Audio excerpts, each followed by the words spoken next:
Do you remember, you guys went to Jones Beach when you were a kid? Mm-hmm. Yeah. You remember the guy, Fudgy Wudgy Bar? Yeah. Ice cold, that's Wolf of Wall Street. That's him. Is that right? That's Belfort. Wow. That's how he fucking started. He made his money. He would walk up and down the beach. Fudgy Wudgy Bar. Yeah, famous Fudgy Wudgy Bar. He would do that when he was, in college and shit. But that's the guy who becomes the Wolf of Wall Street. Because, most guys, I'm not walking up. I'm not going to embarrass myself. I was watching something the other day where the guy was like, I interview kids, and when I interview guys, like, I'll ask them, like, what was the first job you had? And if it's the first job is like, you were a paper boy, you were stocking shelves, he's like, I'll hire him right away. Yeah. He goes, because they showed that type of initiative. You were a paper boy, I was a paper boy. I go, to get up 7 days a week, the only day you had off was Christmas, waking up at 5 a.m, like, doing that when you're 12, 13 years old, like, I don't know any 12 But it was not uncommon. Because everybody was working, just landscaping, whatever. But the problem is, you have kids? Yes. You guys have kids? Yeah. Yeah, we ruined this generation. This generation of kids has been totally, we turned them into, coddled messes. Yeah. They go away to college, and then because the mother told them every bowel movement's a golden egg, and you're the best, baby. You're the best. You're the best. You're the best. And then the professor goes, you're like mediocre at best. You're not even good. And then they're in a fetal position in the dorm, and they got to come home the first month. The first time they leave going around the block is like when they go to college now. Yeah, but it's our fault. Yeah, it's 100%. Listen, are we on? Are we live? Yeah, we just kind of we go and then chatting, we perfect.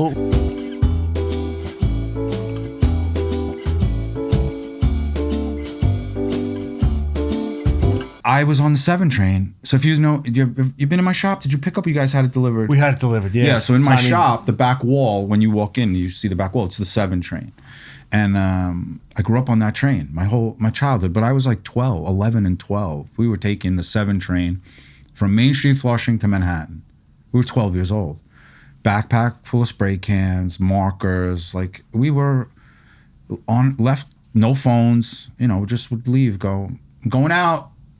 You leave the house. Learning from the street. We were on the 7 train. I learned more on that 7 train than I did in Holy Cross High School, all boys Catholic school. I learned more in that train. Pop culture, art, music, problem solving in the moment, how to solve a problem because you confront some dude from Sunnyside or whatever town you're running through. I learned more on that train. These kids have no problem solving skills right now because it's our fault. It's not their fault. We didn't let them just hang out in the park all day and problem solve. Get confronted by the bully. Now that the kid gets confronted by the bully and the parent is at the school the next day and the lawyer is calling the school, and I got my ass kicked my whole childhood. We would have fights. Yeah, now and then I hung out with those guys. It's cyber, right? The cyberbullying, yes, but there is something to be said about acting like an asshole and getting your ass kicked. And then you go, well, let's not do that. Maybe I'm not going to do that ever again. Yeah. Now these kids just continue to act like assholes, and there's no repercussions because the cavalry is right behind them. The parents are right behind them. The school is there. They're being bailed out. There's all these lawyers that live in the town, and the school gets petrified. And the problem solving, I went to PS 79 in Whitestone, right? PS 79. 5th and 6th grade, we were allowed to leave school for lunch. We could leave. Oh, no. 5th and 6th grade. 5th and 6th grade, we were allowed to walk to the village in Whitestone, get pizza, get a burger, whatever. You would have CPS called on you. Just get back to school. Could you imagine? You could never, these kids couldn't, first of all, you couldn't trust them right now to leave school and get back on time. Like, even at the high school level now. Right, Yeah, senior. yeah. Now, Yeah. Northport seniors are allowed to leave Okay. for lunch. I think a senior can leave. Maybe that's done after COVID. Maybe they changed that. My daughter was allowed to leave her senior year for Northport High School. But we were 5th and 6th grade, and we never got in trouble. We never did dumb shit. We'd go get lunch, Freddy's Pizza, which is still there in Whitestone. We'd go get Freddy's Pizza, have a slice of pizza, we'd be back at school. 5th and 6th grade. That's why when we got to middle school, junior high school, we were equipped, man. You were ready. I went to all boys Catholic high school. The amount of testosterone that's running through a school with no girl. Like, you guys, we just wanted to kill each other. There was like, and then we're fighting. Like, I knocked your water That's over, and we're at Carvel after school on Franny Lou, and we're beating each other's brains in. But that was the energy running through school. But we were so prepared for it where we grew up that, you know, you had guys that would step in and be like, yo, nobody's the cooler head now. Everybody just gets their phone out now if there's a fight because they just want to film these two kids beating the shit out of each other. But as bad as it is now, it's still now the best possible time you could ever grow up. It's still the things that these kids are provided with. If you're that special kid who wants to succeed, you're a killer. You're an animal. Yours, yeah. You're going to be, you're going to take over. You're going to take over. So if you don't mind, let me just give you a formal introduction. So please. Don from the Cake Don, thank you for joining us. My pleasure, guys. I think we hopped into conversation as we were in the hallway, which has been great. But thank you for coming on. Vinny and I appreciate it, and looking forward to hearing the story. So you guys are located up in Huntington, and we'll get more about the shop, but why don't you just give us some background? We just heard a little bit about the 7 train and I'll give you guys like the Cliff Notes version. I mean, it's a ridiculous story. Some of it sounds even made up. When I repeat it, sometimes I'll listen when I'm telling people. I'll listen and I'll go, that doesn't even sound like a real story. But born and raised in Whitestone, typical Italian family, only child, latchkey kid. My mom worked in the city. I would come home from school, only child, and I would paint, sculpt, play the drums, watch TV. Like, this was my whole every day. Sculpt, paint, markers, play my drums, listen to my records, and that laid the foundation for. And did your parents have an interest in those? No. You just found. Yeah. Well, listen, we were. Channel 2, 4, 5, 7, 11. We had 5 channels or whatever.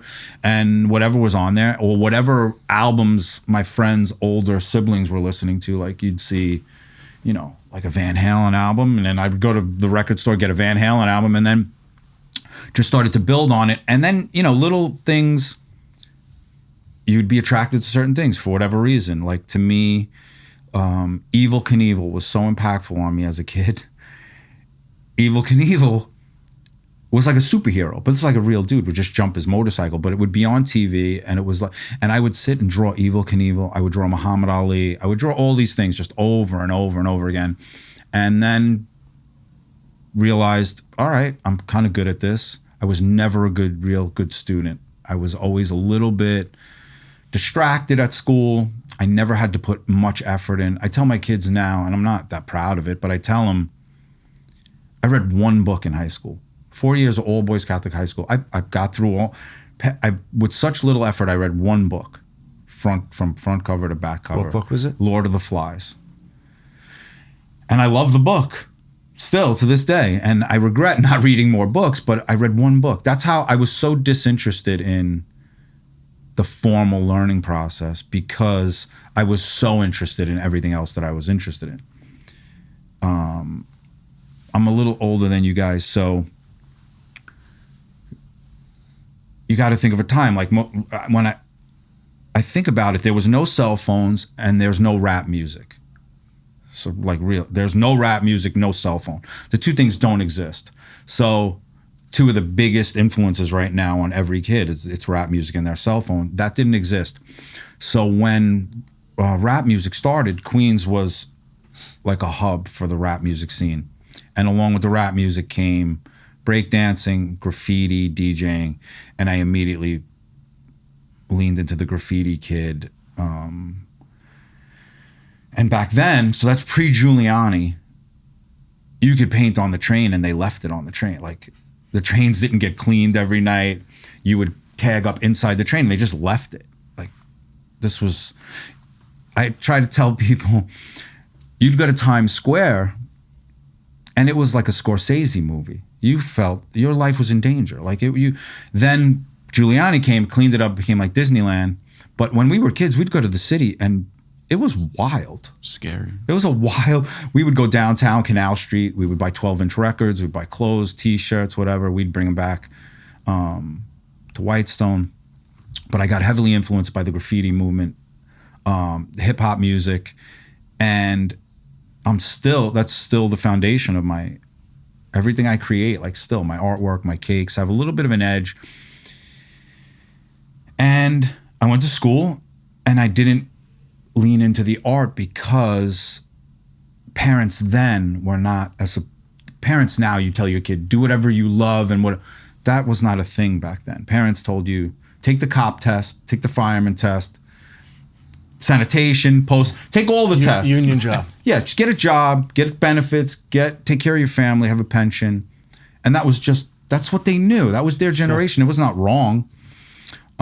Nobody said go to arts, paint pictures, be creative. Like, not where I was from. They didn't. Maybe some other towns, but not where I was from. So I never thought I could be an artist. And then I got a job right out of school, office job, great company, big, beautiful job. 18 years I stayed with the company, but never. What industry was that? I worked for Stuart Weitzman Shoes, okay, high-end women's shoe company, but not in creative. I was not in the creative end of it. I was just, modeling. Yes, foot model. I was a foot model. That's what I thought. I was in distribution, so we would deal with the customs and the factories in Spain and stuff. Nothing. My brain was just like I was in high school, but it was But now I have motivation. I have 2 daughters. I have a house in Northport. Married. So now you go, all right. 5 weeks vacation, 401k, raise every year. You go, all right, I guess this is it. This is my life. It's kind of cool. It's all right. Not great. I'm not set on fire by this job, but you focus on your kids and you go, I'm going to do this. This is, I guess, what I'm going to do. You see everybody else and you go, all right, we're all miserable at our job, but we like the weekend. And safe. Yeah, we go, all right, this is how we're going to pay the bills. And I had a nanny who took care of my kids. And she was the cake person. She was the go-to cake person. Like if you needed a cake, not crazy ambitious cake, like cute, like little nice creative cakes. And she called me one day, knowing my artistic ability, and she said, "Can you help me with this cake?" I took a cake for a customer, and I can't. There's no way I'm gonna be able to pull it off. And I'm like, and at that point, I'm not even. And I'm like, I don't even know what the fuck you're talking about. Like, what? You want me to help you with a cake? Have you ever made a cake? No, never touched cake, never touched fondant. Any sort of baking? Nothing. Never in my life. Cooking? I made great waffles for my kids for breakfast. I was not a chef by any means. No trade schooling? No, nothing. No. I had an Italian mother, man. She made the best food. I never had to cook. That's right. Yeah. And I said, she's like, you're going to be great at it. You paint, you sculpt. You're going to be so good at it. Don't worry. And I go, all right, whatever. It's not my cake. She brought the stuff to my house the next day, March 5th, 2010, right? So I'd never made a cake before. She brings this stuff to my house, and I make this cake. It's King Tut cake. I basically recreate the King Tut bust out of fondant, right? I make this King Tut cake, and I'm sort of shocked by how good it looks. Like, I'm like, huh. I take a picture of it on my phone, and I don't do anything it's nothing. It's just a picture I took, like I would if I painted a mural in here. I would take a picture of it. And 3 days later, I go on Facebook, and now you got to think 2010. Facebook is what it is. It's you posting your holiday, your vacation. Nobody's on there posting. There is no reels. Reels don't exist. Like, it's just pictures. Basic. Yeah, basic Facebook it's just format. It was. Check out Epcot. Yeah. Me and my kid at Epcot, and it was a cool way to keep up. So I posted this cake. I don't know why. I still don't know why. I posted it and I wrote, "Check out this cake that I made," and that's all I wrote. Check out this cake that I made, and I thanked my friend Meredith for asking me to help her. And 90 seconds after I posted it, my friend Chris Falco, who I grew up with in Whitestone, commented, and he wrote, "Forget Buddy Velastro. Forget the cake boss. You're the cake Don." He wrote it. That was the first comment. And I wrote, ha, ha, ha, ha. And I said, "Chris, can I use that?" And I would love to tell you that there was this divine moment where, you know, God spoke to me. I didn't think anything. I wrote, ha, ha, ha. And people started contacting me that day on Facebook. And local Northport people were like, "Hey, I need a cake." And I was like, "I don't make cakes." They were like, "Yeah, you made that cake." And so I called my friend Meredith. I'm like, "Hey, do you want to make cakes out of the house?" And she was like, "Sure." She's like, "Who's going to watch your kids?" I need some. Well, at this point now, my kids are older. She wasn't the nanny anymore. Oh, okay. She stayed. She was done. She stayed Yeah. part of my family after she worked for us. She was just one of our closest friends. She was like, by that point, she was a teacher. And Don, how old were your girls then?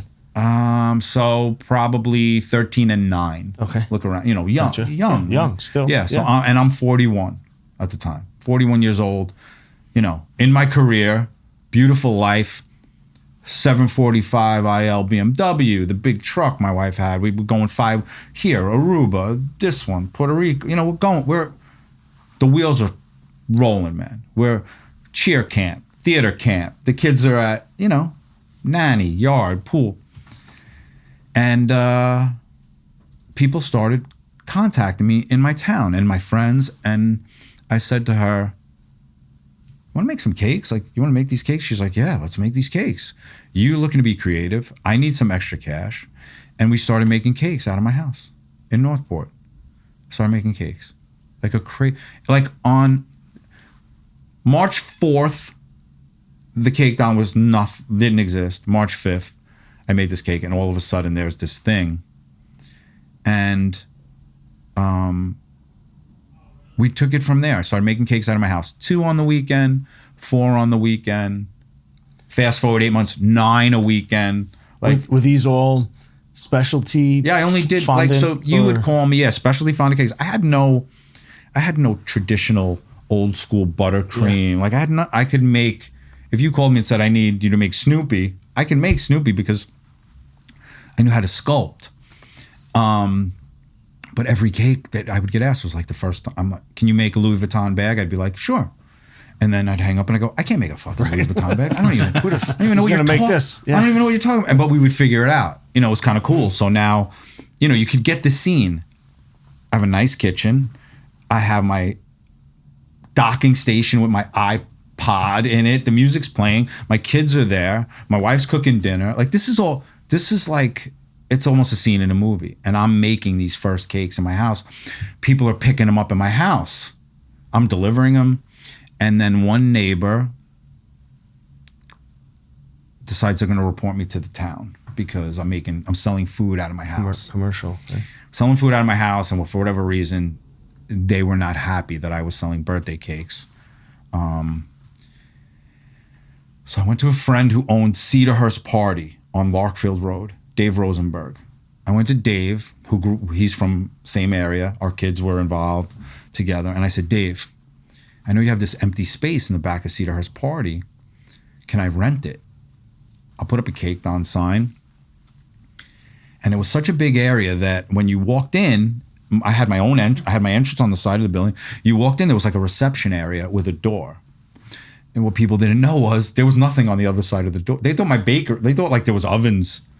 I would make all the cakes at home. In the morning, I would drive them all to Cedarhurst Party, put them behind the door. And then as people came, I would walk out with the cake. I'm like, "Hey, here's your cake." But I was still making them all. I was making them home. Right. The only thing I was avoiding was nobody was pulling up to my house anymore. So at that point now I'm in this thing and I go, I'm going to go all in on this, man. I'm going to blow this whole fucking thing up and I'm going to go all in on these cakes. So And at this time, you're still working your Monday through Friday cakes I are just am- at night and weekends. I'm making cakes on the weekend, man. That's it. Yeah. Friday night, Saturday, Sunday. It's you and Meredith. Me and Meredith making these cakes. And, so it takes a unique individual spouse for the 42, now I'm 42 at that time, to go, I'm gonna make cakes for a living. You know, my wife's like, what the fuck? What? You're gonna make cakes for a living? Well, obviously she sees the traction, but still it's it's traction, but you know, there's a big divide from what I'm making on the weekend to where my salary is at that point. I'd been in the company 18 years. Like there's a huge divide in lifestyle, but it was the first time for me as an artist. I could take my equity, which was my talent, which it's still my equity, and I could exchange equity with you. I give you my talent for your wallet. Now you're gonna give me money for my talent. I had never figured that out before. I had tried. I used to do murals when I was younger in kids' rooms and stuff.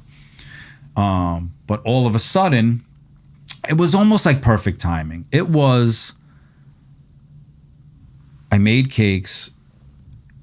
Instagram is hitting now. Facebook is a thing. Now my artist background, I could create logos. I created the Cake Don logo, started the page. So I could draw the attention to myself, which if it was 10 years before, I could make cakes all day long in my house. Nobody, who's gonna know? Nobody's ever gonna know. Right. Because I would just give you the cake. The 6 people at your house when you ate the cake would know. So now I would post it on social media. People knew. And I was relentless. I just kept posting. And it came to a point where I said, all right, I'm gonna open a bakery at some point. I know nothing about the bakery business. I am green. Anything I'm learning on YouTube. Like at that point, I'm looking at other cake pages, and I'm basically just looking at a picture of a cake going, all right, I could probably figure out how to make all that, right? So I said to myself, I got to go get a job. I got to get a job in a bakery. I want to learn the business. This is my adult mind now. If I was 20, it wouldn't have happened like this. But now I'm in my 40s, so now I'm going, I got to learn the bakery business. I got to do this properly so this actually becomes sustainable, becomes a thing. And I get hooked up through a friend with Mario's Bakery in Oceanside on Merrick Road. Montezoli family owned it for years and years. A different owner there now. And I remember I went in and met with Pat and his daughter Linda. And I have my book of like 8 cakes that I've made. You know, I walk in, you know, these are my cakes. I make these cakes. And we met, there's a bagel store right next door. I don't know if it's still there. Yeah. Bagel Boss? Yeah, it's right. It's attached. We sat in the bagel store and I said, if you give me a job, I will transform your bakery in 1 year. I will make this like a destination for custom cakes. And, you know, this guy's in his late 60s. He's looking at me like, okay. I'm looking to get out of here. He's like, you're going to transform my, I've been here 35 years. Like, you know, but that's my, like, I'm going to convince you, you got to give me, I need this job. Like, I really, and he's like, how much you want a week? And I threw a number at him, whatever. It was obviously not a large number, but I figured if I could get that and make some cakes out of my house, like, and he goes, all right, you're hired. I'll give you a job. He goes, and I remember he told me, he goes, if you suck, I fire you next week. Like let's see how it goes. And I worked for Pat for 3 years. I stayed with Pat for 3 years. I learned a lot working there, back of the house bakery stuff and like real dealing with vendors. And, you know, I'd never been in that world. But questioning my decision every day, like driving from Oceanside to Northport. It's a long ride, man. It's a long ride. And you're working, I mean, bakery hours are... Yeah, but no, I was not a baker. You weren't getting up at... I wasn't a baker, right? So I didn't have to... No. I was working regular, 7 a.m., 8 o'clock. But we worked till we were done. Like if there were cakes to get done, you had to just get it done. And there was a long ride home, man. And I remember nights in the car and talking to myself, like, what are you doing, man? Like, what are you possibly doing? Certain song would come on the radio, would remind me of my kid when she was 5. I'm crying in the car. Like, what is going on, man? I'm chasing this thing. Now I'm starting to question, am I really selfish? Am I being really super selfish at this point? Like, I'm chasing this cake thing. I'm 3 years in. I don't have a bakery, and my kids are getting older. So we went from 5 vacations a year to 0 vacations a year. Like our lifestyle shifted on a dime, man. And they sacrificed. My wife and kids really, our lives changed drastically when you go from a job to no job, and now you're working in a bakery. You have an entry level. I'm tying an apron on in a bakery. And one night, I'm on 135. I'm driving on 135, coming home from Mario's. And my phone rings, and it's a girl, a casting agent from TLC. And she's like, would you be interested in being on with Buddy for season 4? And I'm like, what? She's like, yeah, we follow you on Instagram. We follow you on Facebook. You have this cool image. You're not your usual cake decorator. You're like this dad with tattoos, and it's kind of a cool image. You're from Long Island, the cake don, the cake boss, whatever. And I'm like, she's like, would you want to be on? And I'm like, yeah, I definitely would like to be on. And now this is not like a one-off chopped, like you're on for 35 minutes. I was on season 4, an hour a week for 10 episodes. Like this is an hour on TV. Now think about Cake Boss at that time is huge, man. This show is huge. So I'm on Next Great Baker season 4 with Buddy for 10 episodes, an hour a week. We do the finale in the Venetian, right? I go film this show. We're filming in the Venetian in Vegas. And one of the producers is like, if you go back to work for somebody after this, you're out of your mind. Like, you got to open a bakery, man. Where was the first 9 or 10 episodes? Local? In his factory in New Jersey. Hoboken. Okay, gotcha. Giant building in Jersey. But we were sequestered. We were like, no phone when you're like, they take everything. You're on the show. Like, we lived in a hotel because there were people I was filming with that were from Texas, California. I could have gone home every night, but we weren't I wasn't allowed to leave. Sure. So it's high stress, man. It was like a high stress situation. And I was convinced as the weeks were going on, I go, oh, I'm going to fucking win this show. I'm winning. And now I'm 3 years into making cakes. Like, there's people on here that had been making cakes, but Been making cakes for 20 years. I'm like, I'm gonna win. It's $100,000, and if you win, you got to run the new bakery in the Venetian that he was opening. That was the prize, $100,000, and you're the manager in the Venetian in Carlo's Bakery. And I'm like, I'm winning this show, man. There's no doubt in my mind. Week 6, Teresa Caputo is a guest on the show, Long Island Medium, who I've since become friends with, which is crazy. So you made her cake, right? I made her. Yeah. I did. So on the show, I had to make a life-size Teresa Caputo, right, in 12 hours. We're running out of time, like it's down to no time, and I have to make her. The only thing that's left, the cake looks incredible. Face, hair, body. She has no hands. Teresa's nails are like a signature thing. Like, her nails are these big, beautiful, custom design nails. And I have to make these hands in like 20 minutes. And I make the hands and they look like they came out of a waffle iron. They're a fucking disaster. Like, they're so bad. They're like Flat Stanley. You know Flat Stanley? Yeah, they're like Flat Stanley. She's got this beautiful cake and her hands are like these flat ass hands. And I realize now, after you start filming the show, you're mic'd all the time. So if you're talking to yourself going, oh, these fucking hands look, they're hearing me. So as soon as she walked out after the cake was done, she goes, what's up with the hands? And I'm like, but I'm realizing now we're giving them all the material they need. You were feeding them for a good show. So I get eliminated because of this, and I lose my shit. Like, I went off, and one of the people on the show comes over, and you know, at the end of these shows, they show you like folding your tools up and packing and you walk out the door, and they came over. They're like, we're gonna give you like 20 minutes to.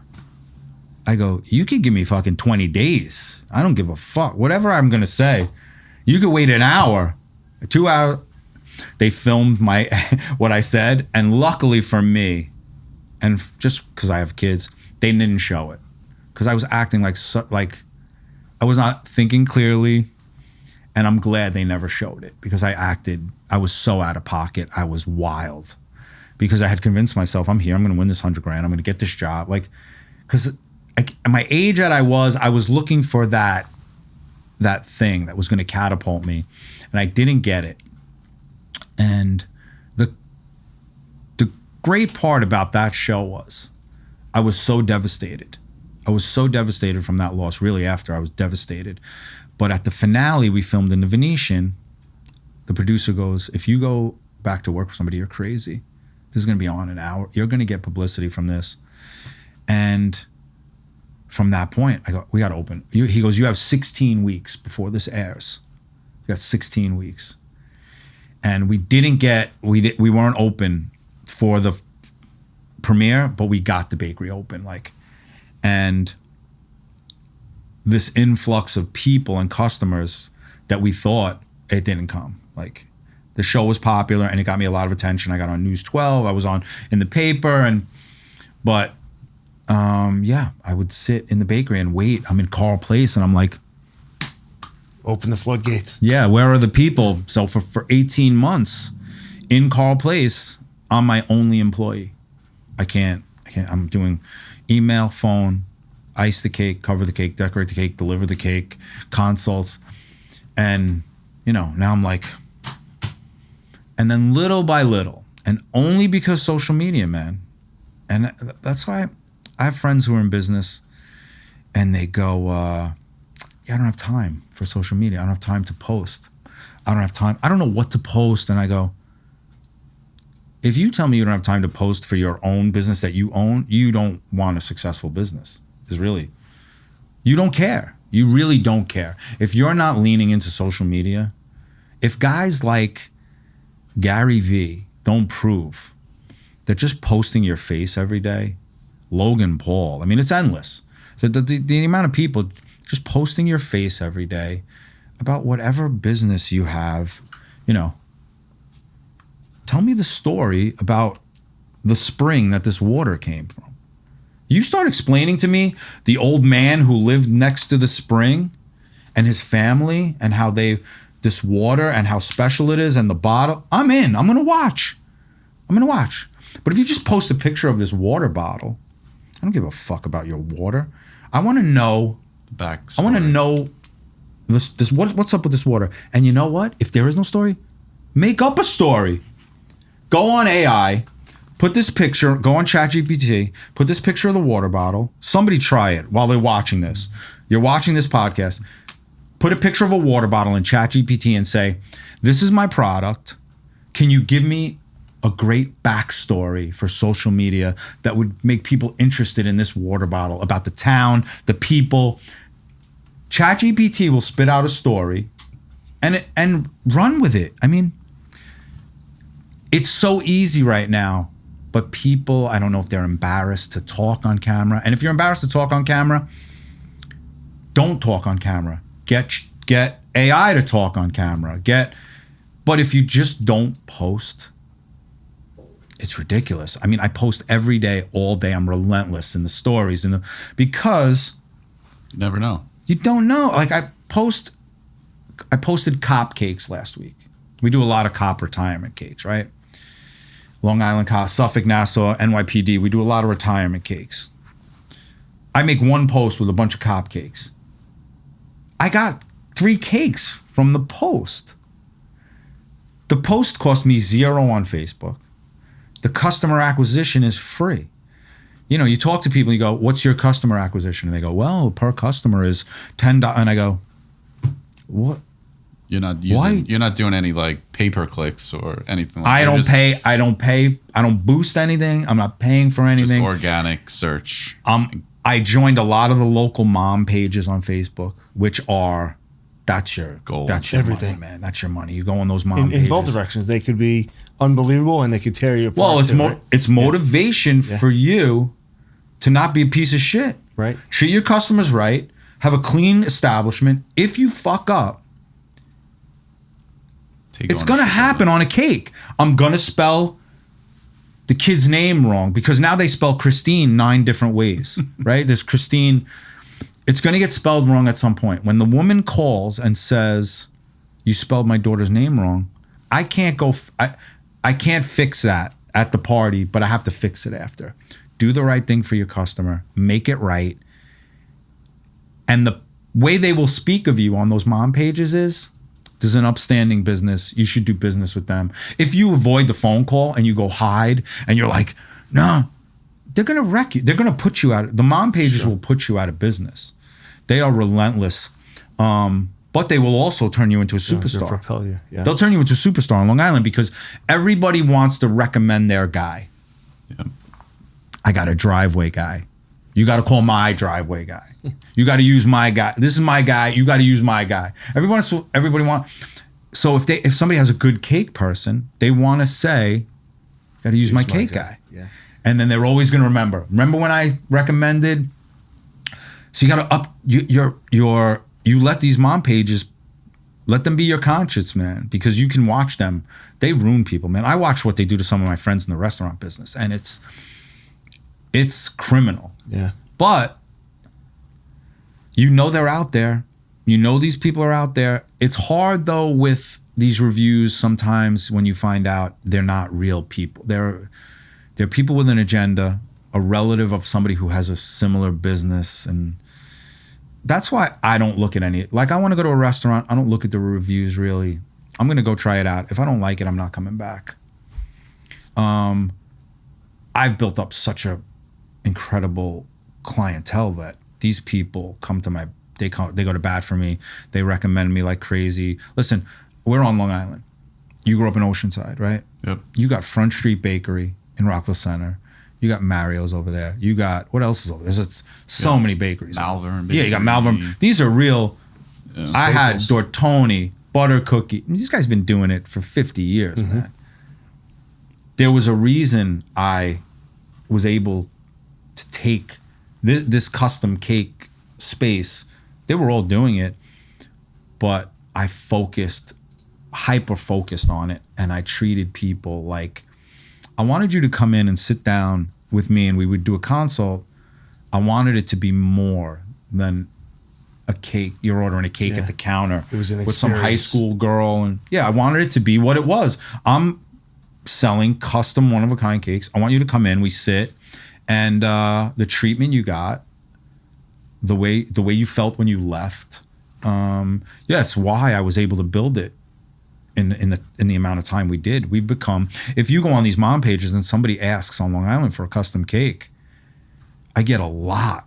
And I'm not, if you look chronologically, I'm brand new. It's not you posting, go, hey, give me a call. It's 4,000 other people going. Exactly. It's all my customers posting whatever, and they just like to recommend stuff that they believe in. Don, let me ask you a question. Yeah. What did you learn from losing the show? You know, like I know how you said you felt in that moment, but you know what helped you get to where you are after that experience? Yeah, well, there's stuff that happens. What did your kids see? I mean, because they must have felt the devastation too. Yeah, well, my kids were not crazy about me being on TV. Okay. Because kids in school were coming up and be like, I saw your dad on TV. And I'm like, oh. And I go, it's kind of cool. I'm on TV, man. It's not that bad. But my kids got to see, worst, right? My kids got to see an idea from inception. Like it happened. They watched it happen. And then now there's a business from it. Like, and they saw the hustle. They saw the sacrifice. My older daughter's my manager now. She runs Mia. Gotcha. So yeah. Mia runs my shop. We spoke. She is now the trajectory of the business now with her has now. I mean, it's freed me up to pay attention to stuff I had no time for. I learned from that show. So Bobby Lloyd was a judge on that show. She owns Magnolia Bakery in the city. Mm-hmm. So the story behind Magnolia Bakery is struggling, bakery in the city. People would come in, not killing it, and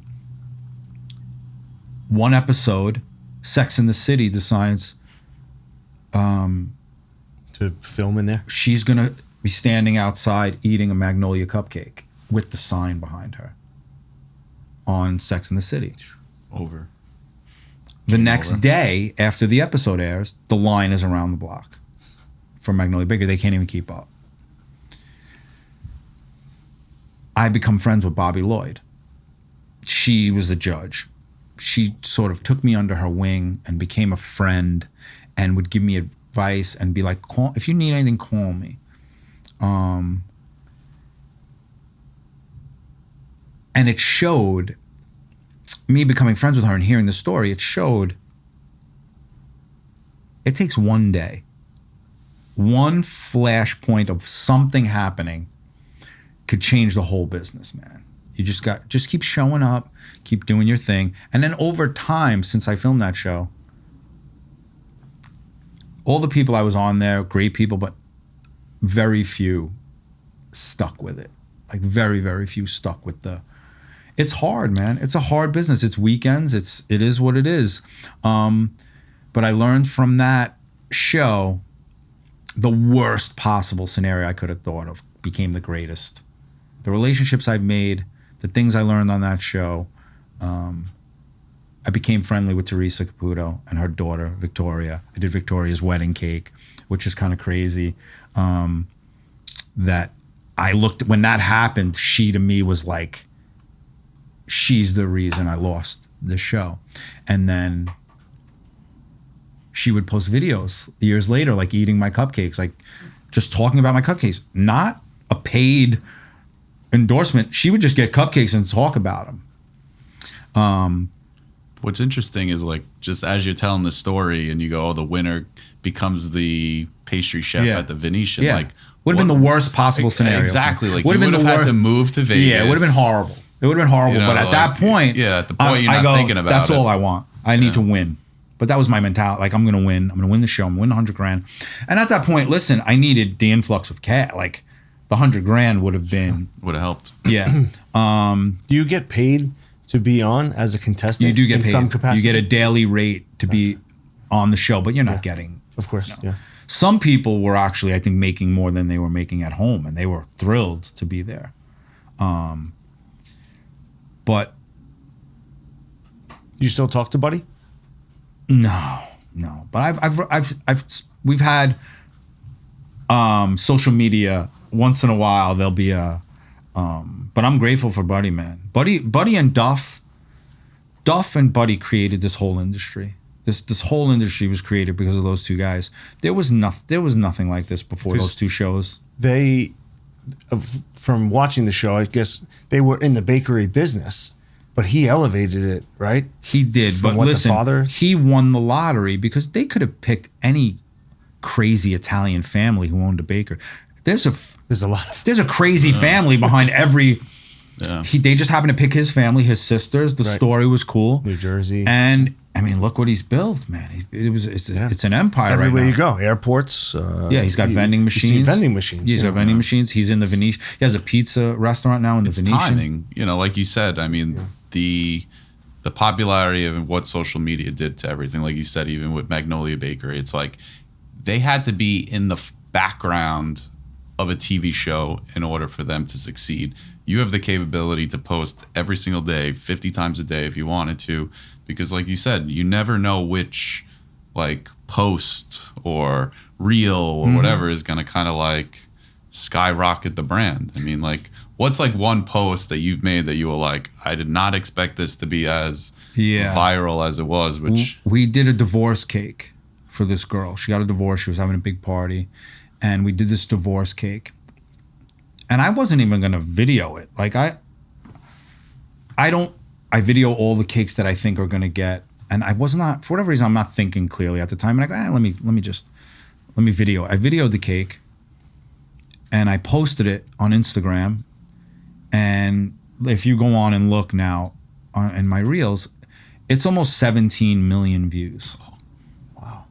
On one reel. I got 17 million views. that's not a celebrity. That's just not a So what I athlete. realized was it tapped into every person who related to the divorce story, it tapped into them.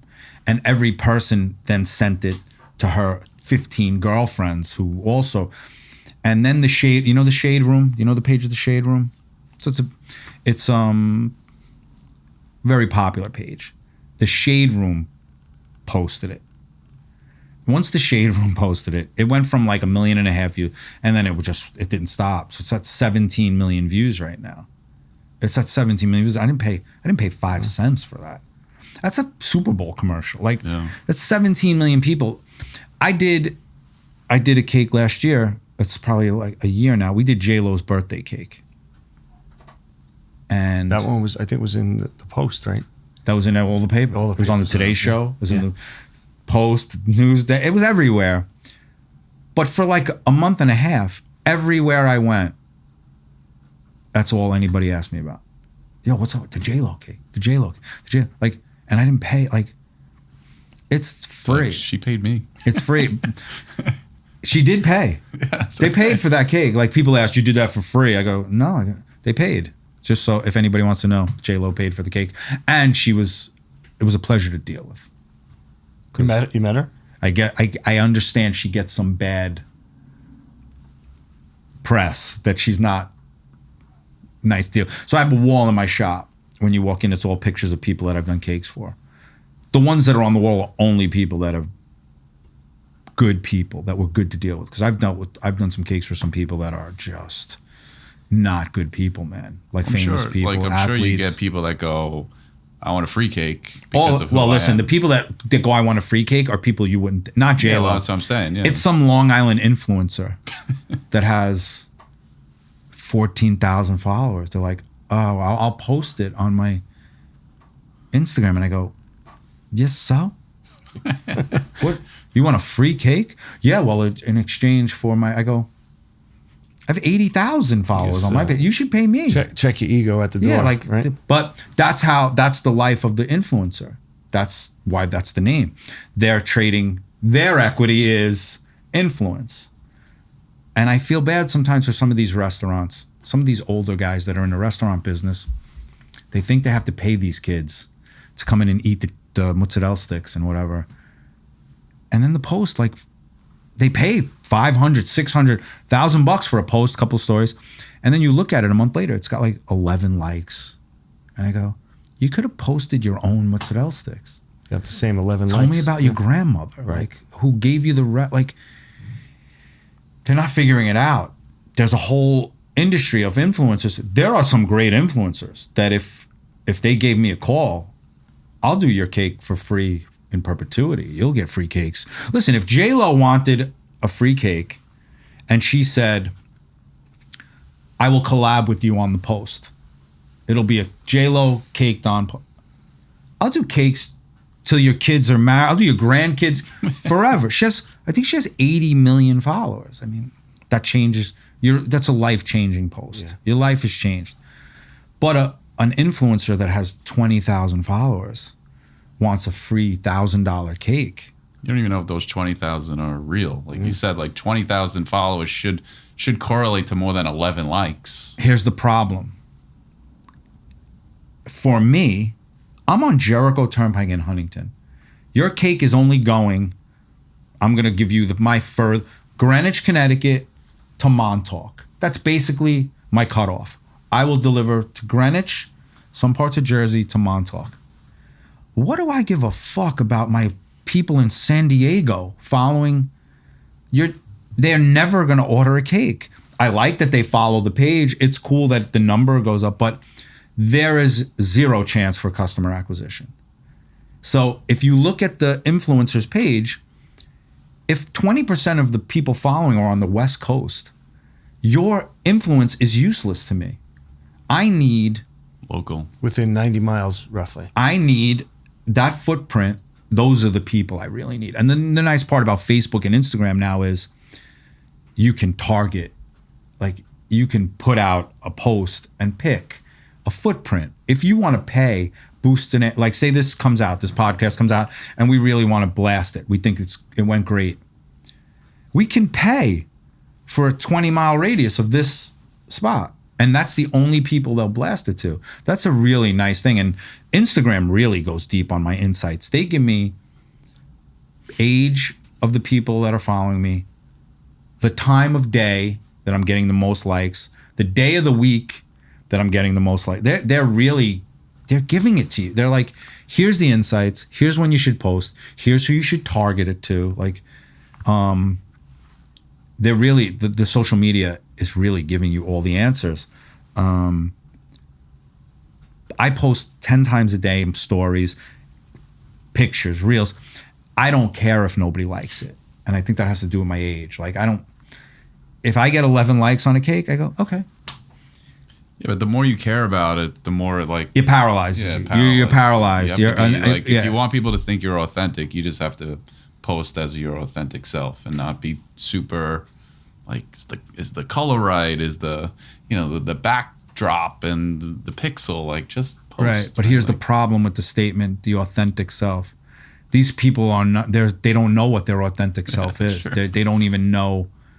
They're gonna follow the trend, whatever the cool angle is, the cut, the background music that's trending at that moment. Like there is no authentic self. If you go back and look at their posts over time, they're chasing all these TikTok trends, which is fine. It'll pop off. You'll get 1 million views on one post, but you're not gonna retain any of it.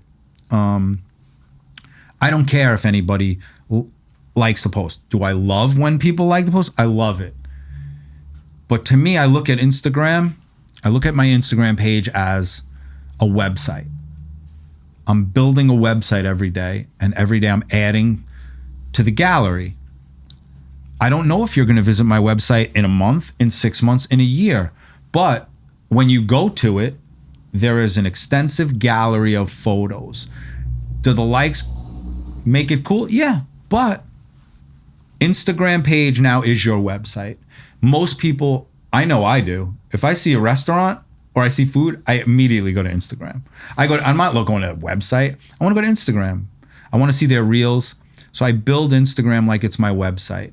I put all the stuff I like. I talk about things I like. And I also get on Instagram.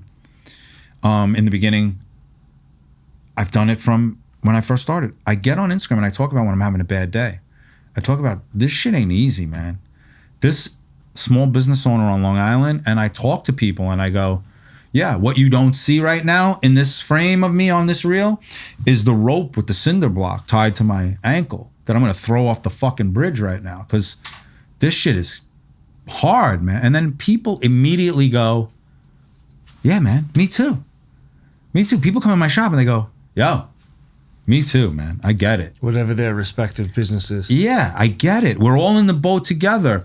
But if you get on every day and you're showing your Rolex and your fucking convertible, whatever you're driving, Lamborghini, and your trip, and it's beautiful. And I'm glad you have it.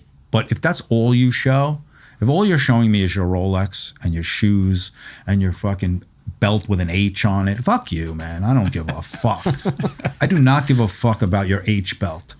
I don't care. I don't Unless care. Unless you want to turn it into a cake. No, then I need it, yeah. Yes, then I love your belt. But I don't care. I'm not drawn to that. But there are people that are drawn to that. That's why those pages have a lot of followers. But I'm not drawn to that. I like to go on people's pages that speak true. I can tell they're telling a real story. There's so many pages that are doing insane content. And what gives you hope is they have insane numbers. Like they're doing real, authentic content and their numbers are through the roof. So it's not only, you don't only have to do bullshit, made up scenarios. All these made up things, okay, they're entertaining for 3 seconds. What Instagram also shows you is the length people are watching your reel. So the average right now for a reel on Instagram, across the board, for all of Instagram is just under 3 seconds. It's just under, somebody goes, nope, it's just under 3 seconds. I posted a video recently and the average watch time was almost 11 seconds. So then I look at that clip and I go, Whatever's happening in that clip, I have to recreate. There's something happening that kept them for 11 seconds. Yeah. If your face is in the clip, they stay longer. If I show just the cake, because if I show just the cake and that's not a theme that they're interested in, they're out. They pass. They're out on. And I do the same. If I'm flicking through and it's something I'm not interested in, I'm past it. But it's a body of work I'm building.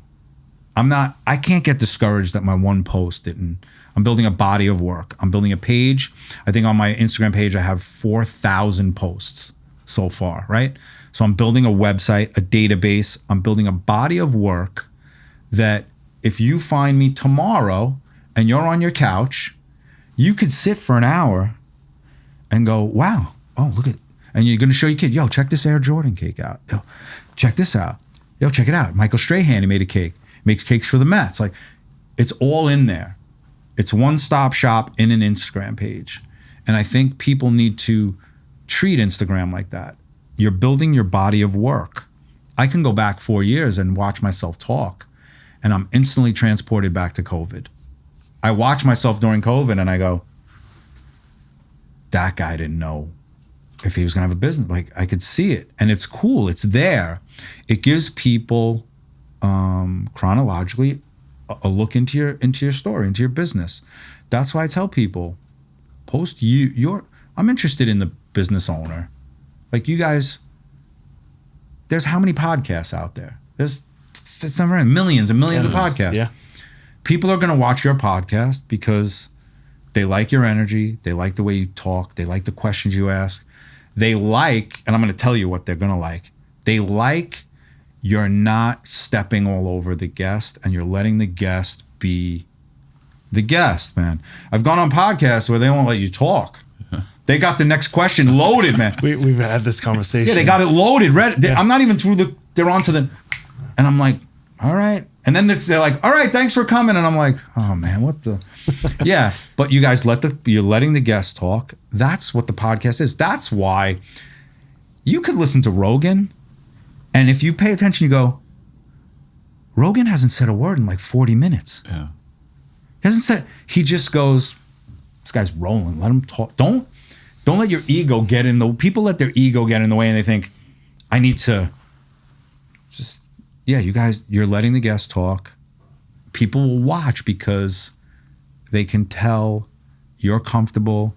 I'm comfortable. We're all, you watch some shit and you go, this is a mess. Yeah, we see it. Thank you for saying that, because we do see it a lot, and that's what the basis of this is, to hear your story. Right. Yeah. You know, not our story. We're just asking some questions, and I don't want to forget, because you've done some collaborations, and I'd love to hear more about, you know, like I know you did something with Dirty Taco, Anthony from Phil's in Syosset, and here's a perfect example. In the I'm going to talk about Anthony. He's going to fucking love this. The fucking megalomaniac that he is. He's been doing a lot. He's been doing a lot of social media. He is one of the most beautiful human beings I've ever met in my life. Anthony, for real, like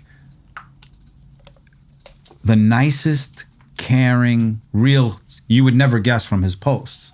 Because on his posts, he's always cursing. He's an animal. Yeah. Like he's who's behind the camera? It's the other. His employee, right? Right? That works for him, right? Okay. Yeah, I mean, the content is every it's post, real. Every post he puts goes viral. Like, I could see a customer doing that. He's tapped in. He's tapped into a thing.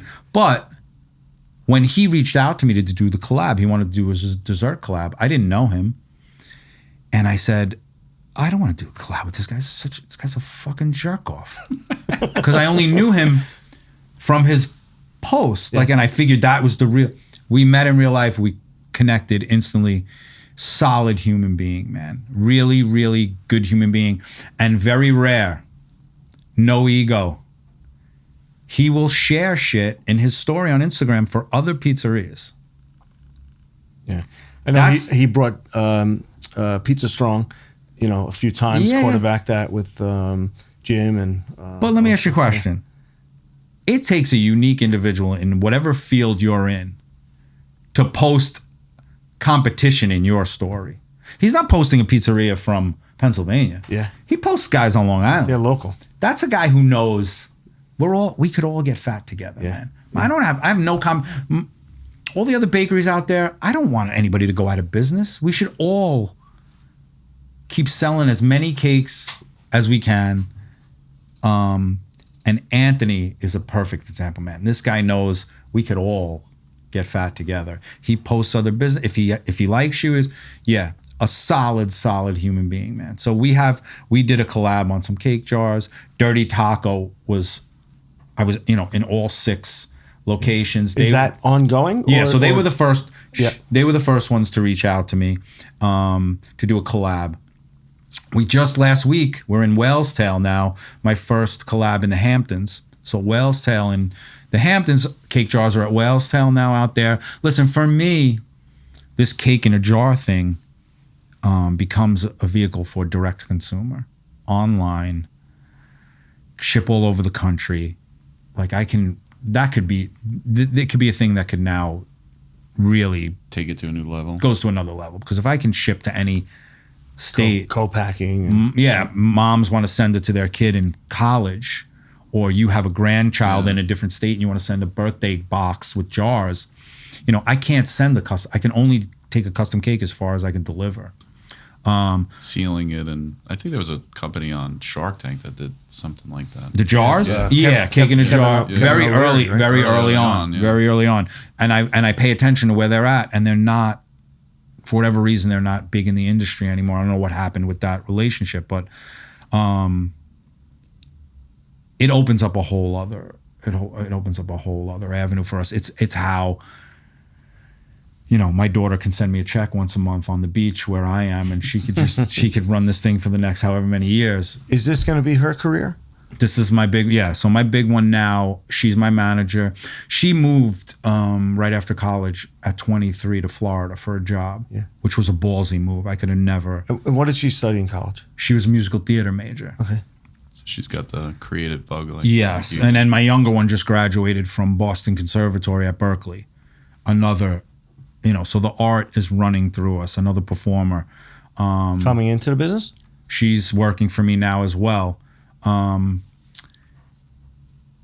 When you see an artist, when you see an artist who now makes a living with art, it makes you believe we can do this. For artistic people who want to lean into that. And especially now with, even for any artistic thing, like, if you make, whatever, little wax figures or candles or bracelets or whatever you make, you could have a business tomorrow.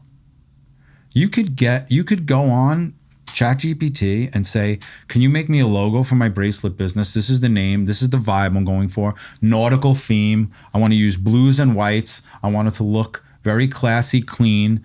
Can you make me a logo? This is the name, of the bracelet. ChatGPT spits out 8 logos. You take one of the logos. There's no copyright on it. They've never existed before. You're not stealing anybody's logo. You have a logo. You go on Etsy, Shopify, whatever. You put pictures of your bracelets. You put the price, whatever. And tomorrow, you have a bracelet business that's shipping nationwide. That never existed, man. You could have a business tomorrow, and the market will let you know. If a year goes by and you sold 2 bracelets, you probably shouldn't be in the bracelet business. But something pops off. One kid on TikTok decides your bracelet is the cool bracelet. I mean, look at these Labubu. These little... Yeah. I heard that name all weekend and don't know what it is, but I called my niece it like 4 times and she laughs and thinks it's the funniest thing ever, but I heard it's a monster. Do you have any idea what it is? It's a little stuffed animal. Yeah, that's what I thought. That clips on your belt, on your handbag. Yeah. There's real and imitation, I think. So there's knockoff Labubu. Yeah. But this guy created Labubu. It's $1 billion business now in a matter of minutes. It's unreal. The right people on TikTok, the right people on Instagram shared it, and it became a thing. But you don't know nobody knows what the next thing is going to be. Yeah. There's always going to be a next thing. I did a cake for the founder of UGG boots. Right, so Uggs, my kids wore Uggs their whole childhood, whatever. And I did a cake for him. We was at an entrepreneur event for EO, which is a great group. EO is a great group if you're an entrepreneur and you want to surround yourself with some real heavy-hitting people, successful. I did a cake for the founder of UGG, and he told a story in the first couple of years, he was doing no business. And he would go around to he was trying to sell his boots. And they're a very unique looking boot. Now they look normal because like every moon shoes, if you human think wore about them. it. But back then, It's like something Neil Armstrong wore on the moon. right. Like, But now it's, Put them on. Commonplace. Put You them don't on, even look twice. Put it on Tom Brady and forget it. Everybody wants to wear it. Every man. So some kid came up to him in California and said, your advertising is shit. You're missing the mark. And he didn't realize surfers were wearing them when they got out of the water to keep their feet warm because they were fur lined. And he was like, he never thought. And he leaned his advertising towards the surf community. And that was it. He sold the company for how many billions of dollars? Sure. Yeah. But if that kid, if he doesn't have that chance meeting with this kid in a parking lot, who knows what he does? If my friend We might not be talking doesn't about it. call me March 4th to make a cake on March 5th, Who knows? the company I worked for, they got bought out by Tapestry, who owns Kate Spade. They own Coach, and they absorbed Stuart Weitzman into their infrastructure. They let everybody go. The company, everybody lost their job years later. So I'd be selling you an Audi or something. I don't know where I would be today Right. if I didn't take that phone call. That's why I tell everybody, your phone rings now. What's the percentage of time you hit ignore on your phone? Like if calls? phone call on your cell phone. when you don't recognize. Yeah, you see a number, you're like, yeah, no, I'm not. It's happening too much. Yeah, a lot, right? But often it is spam, you know. No, I get it. But now Yeah. the beautiful part of the spam is it tells you potential spam. Yeah. Yeah. If I don't pick up that phone call with her, I don't make that cake. My whole family's life has been changed. My daughter we could take this thing. We could open up 50 locations across the country, cupcakes, cake jars. You know, It's there's awesome. a void right now in the cupcake market. There's a cookie shop every 12 feet. Yeah. There's cookies everywhere for whatever reason.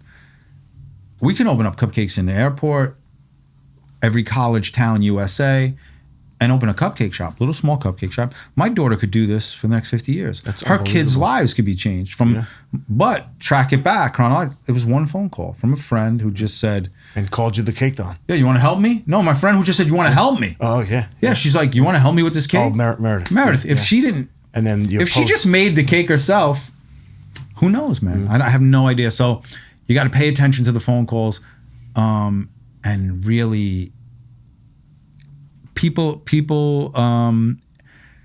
like to isolate right now, like to hide in the room and don't pick up the phone and don't answer, and they like, one word. I get a one-word text and I want to smash my phone. Like, I get so frustrated. I'll send like this long air and I get back, okay, yep. And I'm like, yeah. Thumbs up. I like to have a conversation. I'm in the car. If I have something to talk about, I'll call you. Let's figure it out. That's the guys at the Whale's Tail in the Hamptons. They didn't know what they're just like, let's do a collab. They didn't even know what they wanted to do. And then we spoke and we figured it out. We're not going to do it the way I do it at all the other restaurants on the menu. They put a cake, it's in the drink case. You grab the cake jar, grab and go, man. Grab and go in the Hamptons on your way to the beach, on your way to your Hamptons house, a grab and go cake in a jar, man. So that's how we're doing it out there, and that's a first. We've never done that before. That's awesome. But yeah, I'm open to anybody out there wants to do a collaboration. Let me know, man. I'm open to all collaborations, all different fields, whatever. It doesn't have to be in the food world either. Those are the coolest collaborations that are happening now too. People from two different worlds. Cause, you know who Cause is? The artist Cause, Kaws. Cause? Yeah, so Cause is one of the biggest. He started as a graffiti kid in the city, and now he's one of the most well-renowned artists in the world. He does collabs with companies like Rolex. Like, he's not only doing collaborations with other artists, he's doing collaborations with the world. Business. Yeah, he has a signature Air Jordan. There's a Cause Air Jordan. There's a Cause. The Clips. I'm a big hip hop head from when I'm younger. I love hip hop music. The new album's coming out from the Clips. So the Clips are I love the Clips. He did the cover artwork for the Clips album, right? So what happens from him doing the cover artwork for the Clips, all the merch now for this new album has Cause artwork on it, so it immediately becomes collectible. Everybody wants to, nobody would have bought the Clips new album t-shirt.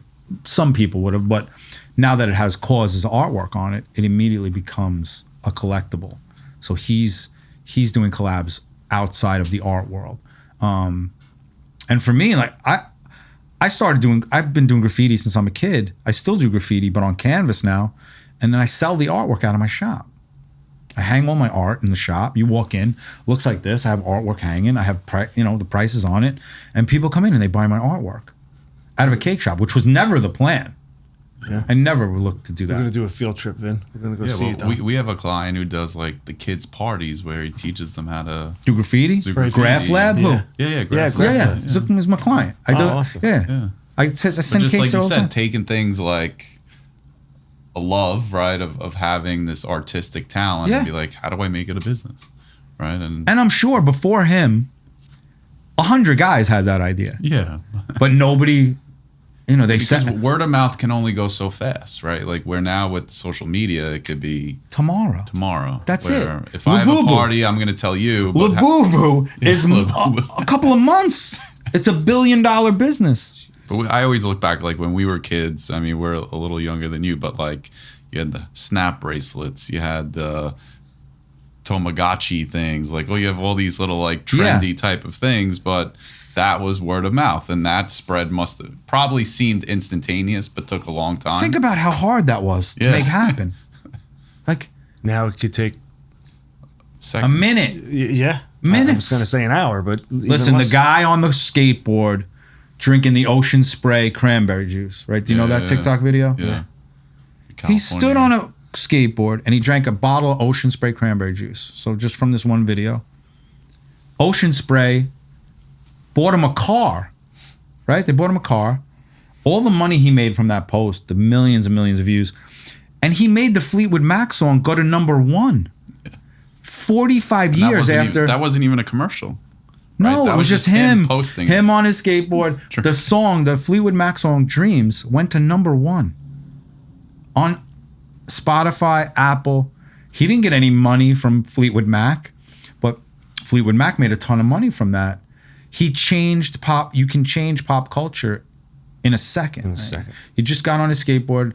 Was he having a good day, bad day? I don't know what happened to him at work. He was riding his skateboard home, and he wasn't drinking a 16 ounce, which probably wouldn't have. He was drinking like a 32 ounce Ocean Spray, going down West Coast Highway, wherever he was in California, singing Fleetwood Mac. And he posted it, and he woke up and he was a star. Amazing. Yeah, that's like, it's almost like a movie. That doesn't. It's like a movie. It's like not real. It's like a movie. It's real in today's world, though. Yeah, one TikTok post with you have no followers, you have 100 followers, you make the right post with the right song with the right message, you can get 20 million views by tomorrow, man. That doesn't exist. That is make-believe land. Don, I'll put a little bit of pressure on you. Top of your head, 5 best cakes you've done that you like. Yeah, so see, I'm biased because there's meaning behind a lot of these cakes. Which is fine, but... My first cake, my King Tut cake, obviously, is the top because it's the first cake I ever did. And then there were opportunities that had happened. I'm a Met fan, lifelong Met fan. So is Vin. I do all the cakes for the Mets now, which the story behind it is crazy. Who's reaching out to you? Players? No. Executives? No. I'll tell the story. I'll tell it quick. It's another make-believe story. It's April 1st. I run to the store. I'm at work. I run to the store. It's April 1st, April Fool's Day. I come back in my shop. I walk in the door. The girl that works for me goes, "The owner of the Mets called." And I go, "What do you mean the owner of the Mets called?" She goes, "She called. Alex Cohen called. She wants to order a cake for Steve Cohen, her husband." And I go, it's fucking April Fool's Day, right? Like, it's probably my friend's secretary or something. Like, she's like, sounds legit. I think she's like, she left her cell phone number. Knowing you're a Mets fan. She left her cell phone number. I go, the owner of the Mets left her cell phone number? Like, she didn't give me the assistant's number, the cell phone number. So it's definitely bullshit. She's only worth 16 billion. Whatever. Right, whatever. Cell phone. So I go, it's bullshit. She goes, I think you should call. Sounds legit. She said she follows you on Instagram. So I go, well, that's easy enough to figure out. I go to Alex Cohen's page. Says she follows the cake, Don. And I'm like, okay. All right, well, if it's a coincidence, I'm going to call. I call the number, and she picks up the phone. I go, hey, Alex. She's like, hey, Don, how are you? And I go, Alex, before we have this conversation, it's April Fool's Day. Is this really you? Like, I'm not really sure. So she starts laughing. She's like, it's definitely me. I've been following you on Instagram for a while. I see you make a lot of Met cakes. You're a Met fan. I need a cake for Steve for opening day. This is 5 years ago. Sure. She says, can you meet me at Citi Field tomorrow? I'm like, yeah, sure. Still not believing. Right. Season's not, it's It's not like a you're week Yankee before. fan either. It's like a week before opening day or whatever. And I'm a Met freak. Like, I've been going to Shea Stadium, and I've raised my kids now. My kids are Met freaks. Before I had this relationship with the Mets, we were Met freaks. I go to Citi Field. I walk in. They're like, Don, yep. All right, Alex is waiting for you. I go up. Elevator's open. There's Alex Cohen. And I'm like, now it seems real. there's nobody there. The season's not even, it's me. So she's taking me around the stadium. And she's like, this is where we're going to have the party. This is where we're going to have this. And she says, I have 2 things. She goes, I know what you do. I just need 2 things on the cake. I want Mr. and Mrs. Met, both, to signify me and Steve. And I want the cover of the New York Post from the day we got the team. Because it was a cool back cover of the 2 of them. Yeah. I go, absolutely. She goes, do whatever you want to do. I'm like, okay, great. We took a picture together. And I posted, great meeting with the owner of the Mets and, big things to come. And now in my head, I'm just thinking, all right, I'm going to do this cake, deliver the cake and leave. Like, the day before the game, opening day, she calls again. And I get on the phone and she's like, Don, I was just curious, are you going to stay for the game after you deliver? Or do you have to leave? And I'm like, I don't know, am I? Is that an option? Like, can I stay? She's like, of course. So I deliver the cake. So now I'm in Steve Cohen's suite on opening day with my cake. Now my cake is there. It's a giant cake. We'll cut to the cake now. During this episode, you'll see this cake will come. Some cool graphical slide by. Did you feel additional pressure? Because if they like the cake, not just by design and I was out of my mind. The adrenaline was. There was no. I'm in the building, man. They let me in. Like, it was a feeling like, I don't know if you guys felt this. When I had a kid and they let me take her home from the hospital and I was walking around with the kid, I was like, who the hell let me take, I was like, this is crazy. Like, I don't even know how this happened. Yeah. They know I'm not equipped to be carrying this big. I'm in Citi Field with my kid. I'm like, and Alex is now introducing me to everybody. She introduced me, Gooden, Strawberry, Piazza, Wesley Snipes, like Chaz Palminteri, like, and she's like, Don made this cake, and then this is big giant. They're like, you made this cake? Now all of a sudden we're having like conversation. I'm having conversation with these people, like, yeah, the people you looked up to. It's crazy. So the game ends, and I go to leave, and I thank her, and I'm thinking, that was it. This is a beautiful day. I have all this picture and video, and it'll live on my memory of a lifetime. Be on my Instagram forever. Met fan makes Met cake.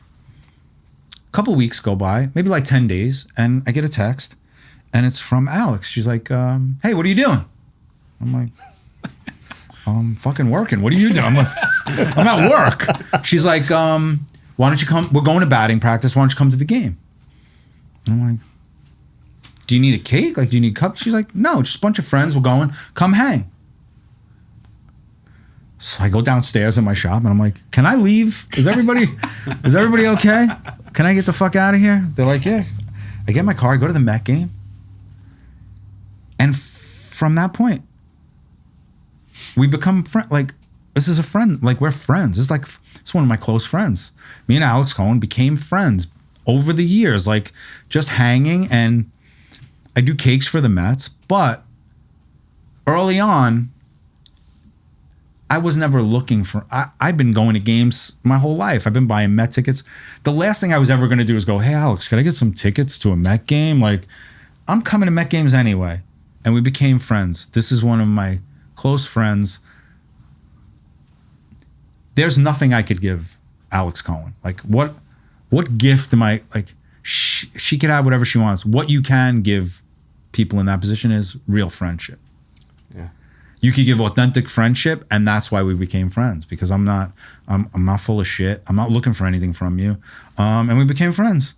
I went to spring training with her. We hung out down in spring training in Port St. Lucie. Like, just, my whole life has been these phone call from Meredith, phone call on 135 from TLC, Alex calls. Now it's one of my close friends. Like, my whole life has been, it's this analogy I tell everybody. I'm like a fucking frog on a lily pad who's just like, I don't know. I'm going to go to that. I'm going. It might sink. Or I've been going from one to the next, to the next, to the next. Just seems to be working out, man. It just seems to be working out. And I like to say, I don't care what anybody's religious beliefs are, right? However you get down, whether you believe or don't believe in anything. I 100% know, without a doubt, I am not responsible for what's happening in my life right now. There is another energy. Somebody is going, the Mets need a cake. They're going to call this guy. Like, you can't make it up, man. There is something about knowing I'm not in control. I'm not. I could work hard. Everybody's working hard. We're all trying to break our ass and build great businesses. There are some people, they're just not good human beings, man. And they're putting bad energy out to the planet, and they're not calling their friend on a ride home to go, yo, you okay? Everything all right? Just checking on you. Worried about themselves. I don't need anything, man. You all right? I haven't seen you on Instagram in like 5 days. You usually post every day. And I haven't seen you on Instagram in like 7 days. Everything okay? I just want to make sure. Yeah. If you don't think you being concerned about other people other than you pays off, it's the only payoff, man. You taking care of the people around you, your kids, your family, your coworkers, your employees, that's the only thing that drives where you're going. If you're going to be a fucking animal and not care about anybody, we know that story. We know how those guys... We all have the friends that when they call, they need something. That's it. You know what's coming next. You know what's coming. Exactly. I called a friend the other day on a ride. I had a long ride, and I go, yo, everything okay? Yeah, what's up? Well, I don't need anything, man. But you know what? If you do that enough times for people, they will check on you because you're going to be the one at some point curled in a fetal position in the fucking bed. You can't make payroll. You can't, who knows what. You're ready. This is it, man. I can't do this bullshit anymore. And you get that one phone call from your friend, like, yo, everything okay? It's because you took care of each other. Nobody's checking on the asshole who's an animal. Yeah. You're not going to check on him ever because you're hoping, you're like, I don't want to talk to that guy. Yeah. You check on your friends. You take care of your people. You take care of your employees. You take care of your customers. People were ordering from me during COVID. They didn't even want the product. My customers would call and go, I want 24 cupcakes. And I go, okay, where can we deliver it? They're like, I don't even want, I just want to make sure you guys are okay. Yeah, decency. That's an incredible thing, man. But second cake, the Mets. Yes. We got really off. Yeah. Give me 3, 4, 5, and then I did a cake for Shaq. Okay. So we did a Reebok pump. Do you remember the Reebok pump cake with the basketball on it? Yeah. Love those. We recreated his first Reebok sneaker. What was it like, this big? It was not. We thought it was small dining room table. We thought it was actual size, and it was still not. Yeah. Right.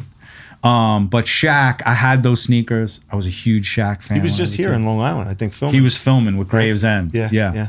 But I did this from years ago.